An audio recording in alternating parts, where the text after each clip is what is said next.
केवल पंजाब की नहीं, पूरे इंडिया की जो प्रिंसिपल कंट्राडिक्शन है वो ब्राह्मणवाद है।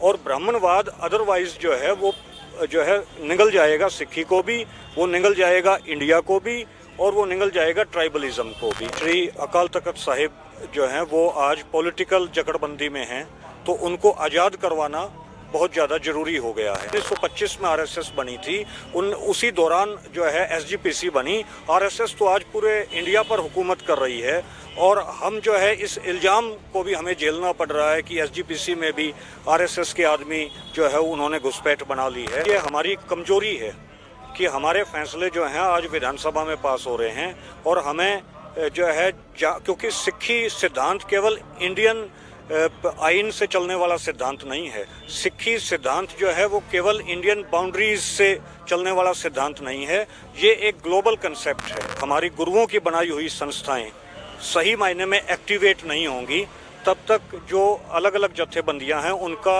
जो रोड़ा रप्पा है वो तो चलता रहेगा। दर्शकों, आनंदपुर साहिब की पावन धरती ते जिथे कलगीधर पातशाह ने खालसे की सिरजना की, पंच प्रधानी का सानू सिद्धांत साडी झोली दे विच पाया, रहितां की मर्यादा सानू समझाई, दृढ़ करवाई, और उस धरती ते अज विश्व सिख इकत्तरता रखी गई सी पंथ दर्दियां वल्लों। और इस इकत्तरता दे विच विश्व तो पंथ दर्दी सिख चिंतक जिहड़े ने पंथ दा दर्द रखण वालियां ने सब ने शिरकत की। और साडे नाल पंथ दा दर्द रखण वाले तुसीं वेख्या होना है, दिल्ली अंदोलन दे विच सिंह सजदे ने, ते उदों बाद तुहानूं हरेक मोर्चे दे विच जिथे भी पंथ दर्दियां दा इकट्ठ उत्थे वीर सरदार मनोज सिंह जी जरूर मिलते होणगे। रोहतक तो सिंह ने, सो असीं इन्हां दे नाल गलबात करांगे भी अज दी इकत्तरता बारे जाणांगे। सब तो पहले असीं इन्हां दे साथियां दा इन्हां दा अपने चैनल दे स्वागत करदे हैं। वीर जी वाहिगुरू जी का खालसा, वाहिगुरू जी की फतेह। हाँ जी वीर जी, अज किवें वेखदे जी अज विश्व सिख इकत्तरता, और ये बहुते वो संघर्षी ने जिन्हें जून 1984 के संघर्ष अपने पिंडे ते हंडाया, बड़ियां लंबियां जेलां कट्टियां, बड़ा तशद्दद चले, और अज हरेक बंदा इत्थे दर्द लैके आया। अज के इकट्ठ नूं किवें वेखदे?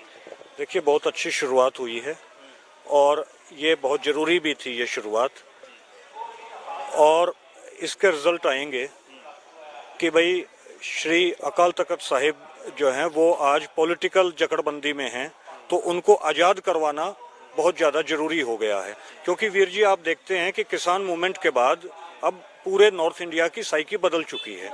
नॉर्थ इंडिया जो है वो सिक्खी की तरफ आना चाह रहा है। उसमें मेरे आप जैसी जो जत्थेबंदियां हम लोगों की हैं, उन जत्थेबंदियों से काम नहीं चलेगा। गुरु साहिबान की बनाई हुई संस्थाओं को आगे आना पड़ेगा, गुरु साहिबान के बनाए हुए इंस्टीट्यूशंस को आगे आना पड़ेगा। तो श्री अकाल तख्त साहिब से जो मैसेज जाएगा, श्री अकाल तख्त साहिब से जो जिस स्पीड में काम हो सकता है कि हम लोग तो हो सकता है 10 कदम आगे बढ़ें, लेकिन श्री अकाल तख्त साहिब अगर की संस्था के थ्रू काम होगा तो वो 1000 गुना रिजल्ट देगा। तो जिस करके श्री अकाल तख्त साहिब को पॉलिटिकल जो है जकड़बंदी से, पॉलिटिकल इन्फ्लुएंस से आज़ाद करवाना जरूरी है। तो कम से कम विचार तो शुरू हो उस दिशा में। हम लोग सोचना तो शुरू करें इकट्ठे मिलके कि भाई क्या कमियां रही कि 1925 में आरएसएस बनी थी, उसी दौरान जो है एसजीपीसी बनी। आरएसएस तो आज पूरे इंडिया पर हुकूमत कर रही है, और हम जो है इस इल्ज़ाम को भी हमें झेलना पड़ रहा है कि एसजीपीसी में भी आरएसएस के आदमी जो है उन्होंने घुसपैठ बना ली है। तो ये कहाँ कमजोरियां हमारी रही, उन कमजोरियों पे कम से कम गुरमता होना चाहिए। जी बिल्कुल, आपने सही बात कही है। एक पासे जिवें तुसीं कहा भी देश की अपना आरएसएस अज देश का एक चला रही, सारा सिस्टम सारा चला रही है, पर इनू भी सिखां दी मिनी पार्लीमेंट कहा जाता सी भी अज जिहड़ी एसजीपीसी जिहड़ी है, अज लिफाफा कल्चर तुसीं वेख्या होना, थोड़े दिन पहला एसजीपीसी का इजलास होंदा है, उहदे विच पुराने साबका प्रधान जिहड़े ने बीबी जगीर कौर और मौजूदा जिहड़े एसजीपीसी प्रेजिडेंट ने धामी साहब की बहस हो रही है किस गल लिफाफा कल्चर नूं, और लिफाफा कल्चर नूं किवें वेखदे जी? देखिए, हम नहीं चंगे, बुरा नहीं कोई, तो उस डायरेक्शन में तो मैं नहीं जाऊंगा, लेकिन इतना ज़रूर है कि आज जो एकत्रता हुई है इसके पॉजिटिव रिजल्ट आएंगे, और पूरे हरियाणा ही नहीं, मतलब पूरा इंडियन पंजाबी डायस्पोरा भी इस चीज़ को बहुत शिद्दत के साथ जो है इसको वॉच कर रहा है। और इससे बहुत कुछ सभी लोग सीख रहे हैं, इसमें पार्टिसिपेट भी कर रहे हैं। ये कंसिस्टेंसी इसकी जारी रहनी चाहिए। ये सिलसिला जो है विचार विमर्श का, गुरुमता का, अब देखो गुरुमता शब्द ही मतलब कि एक तरीके से लुप्त हो गया था, तो आज कम से कम हमें ये गुरुमता शब्द तो दोबारा से सुनने को मिला है ना। हाँ जी। ਪੰਚ ਪ੍ਰਧਾਨੀ ਦਾ ਵੀ ਸਿਧਾਂਤ ਰਿਹਾ, ਤੁਸੀਂ ਸਿੱਖੀ ਨੂੰ ਬੜਾ ਪੜ੍ਹਿਆ, ਤੁਸੀਂ ਪਹਿਲਾਂ ਮੈਂ ਤੁਹਾਡੀ ਇੰਟਰਵਿਊ ਕੀਤੀਆਂ, ਤੁਹਾਨੂੰ ਅਕਾਲ ਤਖਤ ਦਾ ਵੀ ਪਤਾ ਹੈ ਵੀ ਵੇਖੋ ਅੱਜ ਜਿੱਥੇ ਆਪਾਂ ਖੜੇ ਆ ਇਹ ਵੀ ਸਿੱਖਾਂ ਦਾ ਇੱਕ ਤਖਤ ਹੈ, ਸ਼੍ਰੀ ਕੇਸਗੜ੍ਹ ਸਾਹਿਬ। ਅਕਾਲ ਤਖਤ ਦੀ ਵੀ ਤੁਸੀਂ ਗੱਲ ਕੀਤੀ ਹੈ। ਅਕਾਲ ਤਖਤ ਮੇਰੇ ਪਾਤਸ਼ਾਹ ਨੇ ਇਸ ਗੱਲੋਂ ਹੋਂਦ ਚ ਲੈ ਕੇ ਆਂਦਾ ਸੀ ਵੀ ਇੱਥੇ ਰਾਜਨੀਤਿਕ ਧਾਰਮਿਕ ਫੈਸਲੇ ਹੋਇਆ ਕਰਨਗੇ, ਪਰ ਅੱਜ ਸਿੱਖਾਂ ਦੇ ਰਾਜਨੀਤਿਕ ਧਾਰਮਿਕ ਫੈਸਲੇ ਕੋਰਟ ਕਚਹਿਰੀ ਦੁਨਿਆਵੀ ਕਚਹਿਰੀ ਚਲੇ ਗਏ, ਇੱਥੋਂ ਤੱਕ ਵਿਧਾਨ ਸਭਾ ਦੇ ਵਿੱਚ ਗੁਰਦੁਆਰਾ ਐਕਟ ਪਾਸ ਹੋ ਰਿਹਾ। बिल्कुल सही बात है, बिल्कुल सही बात है। ये हमारी कमजोरी है कि हमारे फैसले जो हैं आज विधानसभा में पास हो रहे हैं, और हमें जो है क्योंकि सिक्खी सिद्धांत केवल इंडियन आइन से चलने वाला सिद्धांत नहीं है। सिक्खी सिद्धांत जो है वो केवल इंडियन बाउंड्रीज से चलने वाला सिद्धांत नहीं है, ये एक ग्लोबल कंसेप्ट है, और ये एक नियम है। जैसे न्यूटन का लॉ है, उसी तरीके से सिक्खी एक लॉ है जो आद सच जुगाद सच का सिद्धांत जो है वो सिक्खी का है। और इसमें हमें किसी कॉन्स्टिट्यूशन की मोहर की ज़रूरत नहीं है।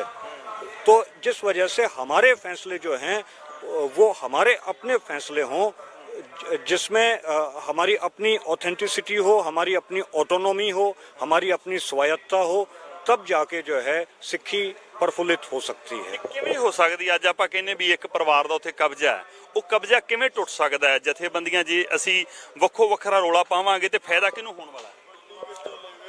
देखिए वो अभी तो ये चलेगा, क्योंकि अब जब तक हमारी गुरुओं की बनाई हुई संस्थाएं सही मायने में एक्टिवेट नहीं होंगी, तब तक जो अलग अलग जत्थेबंदियां हैं उनका जो रोड़ा रप्पा है वो तो चलता रहेगा। लेकिन धीरे धीरे जागृति आएगी, और एक दिन में नहीं मतलब कि कोई भी काम होता। शुरुआत अब गुरु साहिबान ने भी जो बूटा लगाया था गुरु नानक देव जी ने, वो 10वीं पीढ़ी तक, और फिर आगे श्री गुरु ग्रंथ साहिब जी के तौर पे हमें के रूप में हमें एक इंस्टीट्यूशनलाइजेशन ऑफ सिक्खी हुआ, तो वो एक दिन में नहीं होता। तो ये शुरुआत हुई है, धीरे धीरे जो है सब काम होंगे। और इसमें कोई दो राय नहीं है कि राज करेगा खालसा आकी रहे न कोई दो राय नहीं है कि 96 करोड़ी खालसा ना हुए, ख्वार हुए सब मिलेंगे। जो युद्ध में बिछड़ चुके हैं वो दोबारा से मिलेंगे, सब एक होंगे। ਅੱਜ ਕੋਈ ਠੋਸ ਫੈਸਲੇ ਲਏ ਜਾਣਗੇ? ਅੱਜ ਦਾ ਜਿਹੜਾ ਇਕੱਠ ਹੈ ਕੋਈ ਛਾਪ ਛੱਡੇਗਾ? निश्चित तौर पे ये छाप छोड़ेगा आज का जो कट है। और सबसे बड़ी बात यह है कि ये शुरुआत हुई है, यही अपने आप में एक अचीवमेंट है। ਇਹ ਤੋਂ ਪਹਿਲਾਂ ਵੱਡੇ ਵੱਡੇ ਇਕੱਠ ਹੋਏ, ਪਰ ਸੰਗਤ ਦੇ ਵਿੱਚ ਨਿਰਾਸ਼ਤਾ ਹੈ। ਸਰਬੱਤ ਖਾਲਸਾ ਵੀ ਹੋਇਆ, ਲੱਖਾਂ ਦਾ ਇਕੱਠ ਹੋਇਆ, ਮਤੇ भी ਉੱਥੇ ਲਏ ਗਏ, ਪਰ ਲਾਗੂ नहीं ਹੋਏ। ਕੀ ਕਾਰਨ ਮੰਨਦੇ? देखिए आज जो कट हुआ है यहाँ केवल क्वालिटी के ऊपर जोर दिया गया है। जत्थेबंदियां जो हैं उनके केवल आगुओं को बुलाया गया है। यहाँ भीड़ को इकट्ठा करके फैसला नहीं हो रहा।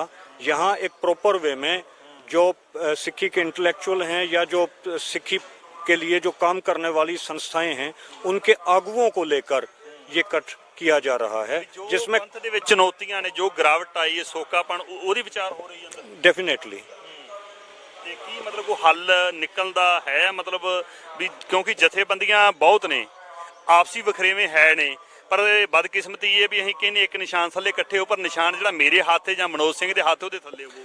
देखिए ਤੁਸੀਂ ਮੰਨਦੇ ਜੀ ਕਿ ਨਹੀਂ? भाई साहब देखिए जत्थेबंदियां अलग अलग हैं, और हर जत्थेबंदी किसी न किसी समस्या को लेकर काम कर रही है। जैसे कोई पर्यावरण को लेकर काम कर रही है कोई संस्था जो है वो पॉपुलेशन ना बढ़े इसको लेके काम कर रही है। कोई संस्था जो है वो ये कह रही है भाई दुनिया में ग्लोबल वार्मिंग बढ़ गई है, कुछ कह रहे हैं जी आतंकवाद बढ़ गया है। तो दुनिया में हर एक संस्था अलग अलग इशू को लेके काम कर रही है। इसी तरीके से सिखों की संस्थाएं भी अलग अलग इशू को लेकर काम कर रही हैं। But what is the principal contradiction? सबसे बड़ा इशू क्या है, सबसे बड़ी समस्या क्या है, उसको लेके सभी को एक होना पड़ेगा। क्योंकि ये युद्ध का नियम है कि जो सबसे ताकतवर हो उस पर सबसे पहले अटैक करो। ये मार्शल आर्ट का नियम है। 10 आदमी आ जाएं लाठी लेके हम पर अटैक कर दें तो तो उसमें जो सबसे ताकतवर होगा उस पे हम लोग अटैक करेंगे तो लड़ाई को हम लोग जीत जाएंगे, सबसे कमजोर पे अटैक करेंगे तो लड़ाई को हार जाएंगे। आज के दिन पूरे इंडिया की, केवल पंजाब की नहीं, पूरे इंडिया की जो प्रिंसिपल कंट्राडिक्शन है वो ब्राह्मणवाद है। और ब्राह्मणवाद अदरवाइज जो है वो जो है निगल जाएगा सिक्खी को भी, वो निगल जाएगा इंडिया को भी, और वो निगल जाएगा ट्राइबलिज्म को भी। तो इस करके सभी को एक होना पड़ेगा ब्राह्मणिज्म का मुकाबला करने के लिए। भावें हमारी छोटे छोटे हमारे कंट्राडिक्शंस हों, हमारी छोटे छोटे मतभेद हों, लेकिन जो प्रिंसिपल कंट्राडिक्शन आज जो ब्राह्मणवाद का हमारे सामने चैलेंज है, उस पे तो देखो हम सबको इकट्ठे होकर लड़ना पड़ेगा। अदरवाइज तो रोज हमारे सिंगों को शहीद किया जा रहा है, कभी कनाडा में किया जा रहा है, कभी इंग्लैंड में किया जा रहा है। तो लड़ाई अब जो है आमने सामने की शुरू हो चुकी है, और चूंकि लड़ाई आमने सामने की शुरू हो चुकी है तो अब हमें फिर आमने सामने आके ही अपने भाइयों को गले लगाना पड़ेगा, और तब हम इस लड़ाई को जीतेंगे। ਇਹ ਉਹੀ ਧਰਤੀ ਹੈ ਵੀ ਜਿੱਥੇ ਮੇਰੇ ਪਾਤਸ਼ਾਹ ਨੇ ਖਾਲਸੇ ਦੀ ਸਿਰਜਣਾ ਕੀਤੀ ਔਰ ਪੰਜ ਪ੍ਰਧਾਨੀ, ਪੰਜ ਪਿਆਰਿਆਂ ਦੀ ਚੋਣ ਕੀਤੀ ਔਰ ਵੱਖੋ ਵੱਖਰੇ ਕਬੀਲੇ ਨੇ, ਵੱਖੋ ਵੱਖਰੀ ਬੋਲੀ ਹੈ, ਵੱਖੋ ਵੱਖਰਾ ਮਜ਼ਹਬ ਹੈ, ਪਰ ਇੱਕ ਸੂਤਰ 'ਚ ਪਰੋਤੇ ਸਾਡੀਆਂ ਜਥੇਬੰਦੀਆਂ ਸਿੱਖ ਹੀ ਸਾਰੇ ਆ, ਪਰ ਸਾਡੇ ਆਪਸੀ ਮਤਭੇਦ ਅਸੀਂ ਸਿਰ ਜੋੜ ਕੇ ਕਿਉਂ ਨਹੀਂ ਬੈਠਦੇ, ਕੀ ਕਾਰਨ ਮੰਨਦੇ ਜੀ? देखिए, एक तो हम प्रिंसिपल कंट्राडिक्शन को समझें। प्रिंसिपल कंट्राडिक्शन जो सबसे बड़ी समस्या है उसको सॉल्व करने के लिए हम सबसे पहले काम करें, एक चीज। नंबर 2, गुरु नानक देव जी कहते हैं आगे, भाई आप प्रिंसिपल कंट्राडिक्शन को भी खत्म कर दें तो भी नानक दुखिया सब संसार। तो नानक दुखिया सब संसार, सुखी वही जो नाम आधारा। तो नाम आधारा श्री गुरु ग्रंथ साहिब जो हैं, उनकी अगुवाई में हमें काम करना पड़ेगा। मेरी और आपकी अगुवाई में नहीं, किसी और की अगुवाई में नहीं, अलग अलग जत्थेबंदियों के लीडर्स की अगुवाई में नहीं, श्री गुरु ग्रंथ साहिब जी की अगुवाई में, नाम की अगुवाई में हम लोग काम करेंगे। सब नाम के पीछे चलेंगे, श्री गुरु ग्रंथ साहिब जी के पीछे खड़े होंगे। वो हमारे कमांडर इन चीफ हैं, वो हमारे आगे चलें, उनकी अगुवाई में हम काम करेंगे तो ये सारी आपसी झगड़े, आपसी लड़ाइयाँ बंद होंगी, अदरवाइज नहीं होंगी। ਅਖੀਰ ਦੇ ਵਿੱਚ ਇੱਕ ਸਵਾਲ ਹੈ, ਤੁਸੀਂ ਕਿਹਾ ਵੀ ਹਰੇਕ ਜਥੇਬੰਦੀ ਵੱਖੋ ਵੱਖਰਾ ਕੰਮ ਕਰ ਰਹੀ, ਕੋਈ এনवायरमेंट ਨੂੰ ਲੈ ਕੇ ਕਰ ਰਹੀ ਹੈ, ਪਰ ਆਪਾਂ ਜਿਸ ਧਰਤੀ 'ਤੇ ਖੜੇ, ਤੁਸੀਂ ਮਾਰਸ਼ਲ ਆਰਟ ਦੀ ਵੀ ਗੱਲ ਕੀਤੀ ਹੈ, ਇਹ ਉਹ ਧਰਤੀ ਹੈ ਜਿੱਥੇ ਮੇਰੇ ਪਾਤਸ਼ਾਹ ਨੇ ਸਾਨੂੰ ਸ਼ਸਤਰ ਦੀ ਸਿਖਲਾਈ ਦਿੱਤੀ, ਨੇਜੇਬਾਜ਼ੀ ਦੀ, ਹਥਿਆਰ ਚਲਾਉਣੇ ਸਿਖਾਏ। ਅੱਜ ਬਦਕਿਸਮਤੀ ਵੀ ਪੰਜਾਬ ਦੇ ਵਿੱਚੋਂ ਉਹਨੇ ਮੈਡਲ ਲੈ ਕੇ ਨਹੀਂ ਆ ਰਹੇ, ਹਰਿਆਣੇ ਦੇ ਤੁਹਾਡੇ ਆਪਦੇ ਵੇਖਦੇ ਨੇਜੇਬਾਜ਼ੀ ਚੋਂ, ਹੋਰਾਂ ਚੀਜ਼ਾਂ ਤੋਂ, ਪਰ ਸ਼ੁਰੂਆਤ ਜਿਹੜੀ ਸਿੱਖਾਂ ਦੀ ਮੁੱਢ ਜਿਹੜਾ ਵੱਜਿਆ ਸੀ ਮਾਰਸ਼ਲ ਆਰਟ ਦਾ ਕਹਿ ਦਈਏ ਜਾਂ ਕਿਸੇ ਵੀ ਹਥਿਆਰਾਂ ਦੀ ਸਿਖਲਾਈ ਦਾ, ਇੱਥੇ ਸਾਡੇ ਗੁਰਦੁਆਰੇ ਦੇ ਮੱਲ ਖਾੜੇ ਸੀ, ਅੱਜ ਵੀ ਨਾਮ ਨੇ ਮੱਲ ਖਾੜੇ, ਪਰ ਬਦਕਿਸਮਤੀ ਗੁਰਦੁਆਰਿਆਂ 'ਚ ਮੱਲ ਖਾੜੇ, ਆਹ ਸਿਖਲਾਈ ਖਤਮ ਹੋਣ ਦਾ ਕੀ ਕਾਰਨ ਮੰਨਦੇ ਜੀ? ਤੁਸੀਂ ਕਹਿ ਰਹੇ ਵੀ ਜਥੇਬੰਦੀਆਂ ਕੰਮ ਕਰ ਰਹੀਆਂ, ਪਰ ਇਹਦੇ ਤੇ ਵੀ ਕੋਈ ਕਰ ਰਹੀ ਹੈ? नहीं, ये कमजोरी आई है भाई साहब, अदरवाइज तो पंजाब को पूरे एशिया को लीड करना चाहिए था। तो ये कमजोरी आई है, और अब तो घरों के अंदर जो है वो मिक्सी आ गई, कुंडी सोटा भी नहीं रहा। माने कम से कम एक हथियार तो था सोटे का, वो सोटा भी अब घरों में नहीं रहा। तो ये कमजोरियाँ आई हैं, लेकिन वाहेगुरु जी की कृपा से जो है वो ये कमजोरियाँ भी दूर होंगी, और पंजाब जो है वो दोबारा से पूरे एशिया की अगुवाई करेगा। ਸੋ ਧੰਨਵਾਦ। ਇਹ ਸਨ ਸਰਦਾਰ ਮਨੋਜ ਸਿੰਘ ਜੀ, ਬਹੁਤ ਸੋਹਣੀਆਂ ਗੱਲਾਂ, ਬੜੀਆਂ ਦਲੀਲਾਂ ਦੇ ਨਾਲ ਉਹਨਾਂ ਨੇ ਪੇਸ਼ ਕੀਤੀਆਂ। ਸੋ ਉਹਨਾਂ ਨੇ ਹਰੇਕ ਨੂੰ ਕਿਹਾ ਵੀ ਆਪੋ ਆਪਣੇ ਵਖਰੇਵੇਂ ਛੱਡੀਏ, ਆਪਾਂ ਸਿਰ ਜੋੜ ਕੇ ਬੈਠੀਏ, ਕਿਉਂਕਿ ਜਦੋਂ ਸੱਤਾ ਧਿਰ ਦੇ ਨਾਲ ਲੜਾਈ ਹੁੰਦੀ ਹੈ, ਅਸੀਂ ਵੇਖੋ ਆਪੋ ਆਪਣੀਆਂ ਚੋਣਾਂ ਦਾ ਬਿਗਲ ਵੱਜ ਗਿਆ, ਅਸੀਂ ਆਪੋ ਆਪਣੀ ਢੱਡ ਵਜਾ ਰਹੇ ਹਾਂ, ਔਰ ਹਰੇਕ ਆਗੂ ਨੇ ਕਿਹਾ ਵੀ ਇੱਕ ਪਰਿਵਾਰ ਦਾ ਗੁਰਦੁਆਰਿਆਂ ਤੇ ਸਾਡੇ ਤਖਤਾਂ ਤੇ ਕਬਜ਼ਾ ਹੈ, ਪਰ ਅਸੀਂ ਰੋਲਾ ਸਾਰੇ ਪਾ ਰਹੇ ਹਾਂ, ਪਰ ਅਸੀਂ ਇਕੱਠੇ ਨਹੀਂ ਹੋ ਰਹੇ। ਜੇ ਅਸੀਂ ਇਕੱਠੇ ਨਾ ਹੋਏ ਤੇ ਇਹਦਾ ਫਾਇਦਾ ਕਿਹਨੂੰ ਹੋਣ ਵਾਲਾ, ਤੁਹਾਨੂੰ ਸਭ ਨੂੰ ਪਤਾ ਹੈ।